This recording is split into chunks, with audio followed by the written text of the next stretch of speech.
I want to introduce you to the QQ190 Falcon frame. This frame is by quadquestions.com, and it has been graciously provided for review by twodogrc.com. The frame is a single piece bottom plate, similar to the Chendron's Mixuko, I think. The bottom plate is one piece of 4mm carbon. The frames that have been sold prior to this have been 3mm carbon, but the frame recently got an upgrade to 4mm. In fact, this one is one of the first batch. This was delayed getting to me because Two Dog didn't want to send a 3mm frame when he could send a 4mm frame for review. I don't know whether the upgrade to 4mm is a standard upgrade across the line or whether that's going to be an additional price. You'll have to check on that for yourself. But 4mm bottom plate, standoffs, camera plate mounted on top. The comparisons to the Chendron's Mixuko sort of write themselves. The basic bullet points that I just listed are the same for the Mixuko. The Mixuko, however, is not designed to carry a high-def cam. So this QQ190 Falcon is designed to carry a high-def cam. Now you can see you could easily put a Runcam HD on top of there. They actually make 3D printed brackets here that fit on these standoffs and hold the camera a little more securely, whatever type of camera you may have. So unlike the Mixuko, which is specifically, the Chendron's website says, if you want a high-def cam, get a Kriger. This is designed not to carry a high-def cam.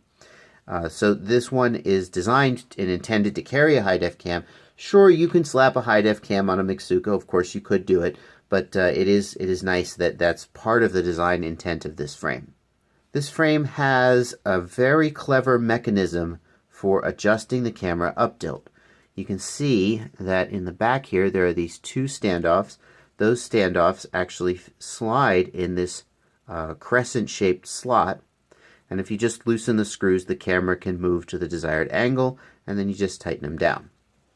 So that's a very clever design. It's going to hold the camera very securely and also holds the camera pod together. Another very clever thing that Quad Questions has done is how they have mounted the camera, which is an HS1177 camera, how they've mounted it in the side plate.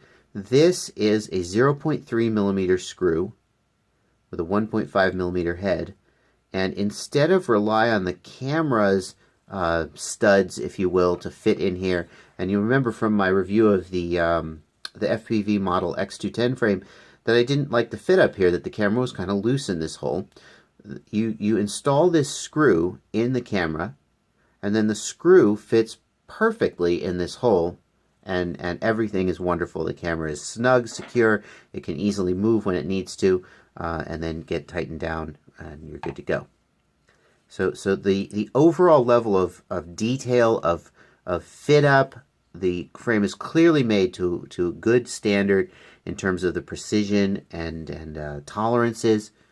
There were no sort of loose parts. There were no parts that needed any filing to get them to go together. Everything was really very nice, and it's clearly very high quality design and very high quality manufacturing. Very pleased with it in that respect. There are some things that I could find to complain about, of course. One of the things that I could find to complain about is that the camera only goes to 30 degrees up tilt. That's the maximum you can do. This is all the way at the bottom, and that's just it. If you wanted to try to rig this to go to more up tilt, I'm not really sure how you would do it. You can see here that the camera is also braced against this top standoff, so you really just can't get any more up tilt without... Could you take that standoff out and drill a new hole here, maybe? And then you're going to have to figure out some way to keep the camera from moving, and it would be a lot of messing around. And it's a very nice frame. It would almost seem a shame to sort of jury rig something like that on such a nicely put together frame. So I think if you're going to want to fly with more than 30 degrees of up tilt, you might be better off looking at a different frame. I think the reason that they limit you to 30 degrees of up tilt is because they want to be able to mount a high-def camera on this top plate, and they don't want to be screwing around with a whole bunch of different tilts and so forth. And so with up to 30 degrees of up tilt, you can kind of mount the high-def camera up top here and be doing okay. But when you get to 45 degrees, now you're starting to really get to some extreme tilt. Things are getting weird. So when I first saw this frame, I thought it was going to be a good choice for a sort of a pure racer. No high-def camera, just light as can be, and away you go. But I think after seeing that you're limited to 30 degrees of up tilt, maybe that's not true for me. I fly my Acrocopter now at 45 degrees of up tilt. I like it. I think that's a good place for it to be. I like how the copter handles and so on. And I feel like I'm faster at 45 degrees than I would be at 30. Now, some of that is because I fly a 2.8 millimeter FPV camera lens. If I fly a 2.1 millimeter lens, which is more wide angle, I would be able to tilt forward more without losing perspective on the horizon, and maybe 30 degrees would be fine. So you could probably figure out whether that 30 degree up tilt is going to be a restriction for you. For me, I hesitate a little bit based on how I fly and the equipment I fly to treat this as a sort of a pure all-out racer of a frame. I think for me where this frame looks like it fits in is if you want to take advantage of the handling characteristics of the Pure X geometry, but you also want to run a high-def cam. Now, certainly you could go with a Krieger in that case, but a Krieger does not have the one-piece bottom plate. It's got the bolt-on arms, so it's heavier. This frame comes in around 90 grams, and if my memory's correct, the Krieger comes in around 120 grams. Don't quote me on that, but it's a little bit more because it's got all that hardware, right? So this has the one-piece bottom plate, but you can put a high-def cam on here, especially something small like a Runcam 2 or a GoPro Session. I think those would be great choices. A full-size GoPro. I've seen some pictures of these with a full-size GoPro on there, and by the time you've got a battery, and then the camera, and then the GoPro, the darn thing it's as tall as your H-frame is long, and I'm kind of wondering if you're getting the best advantage of the Pure X geometry.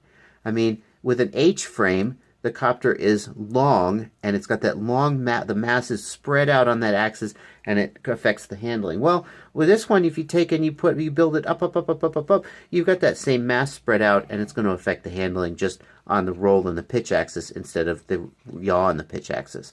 So I'm not sure that a great big GoPro would be the best thing for this, although it certainly could do it. But a smaller camera like a Runcam 2 or maybe a GoPro Session would be probably a great choice for mounting on top of this. So that is the Quad Questions QQ190 frame.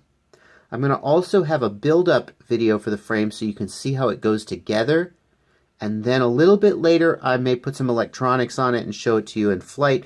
I got a few other things I need to work on before I finalize that video, but keep an eye out. This frame comes in around, it is $49.99, and at that price, I think it's pretty compelling. I don't feel like you're giving up a lot in terms of quality, in terms of design, etc., relative to like the Shendrones frames, which are very similar, but which cost a lot more.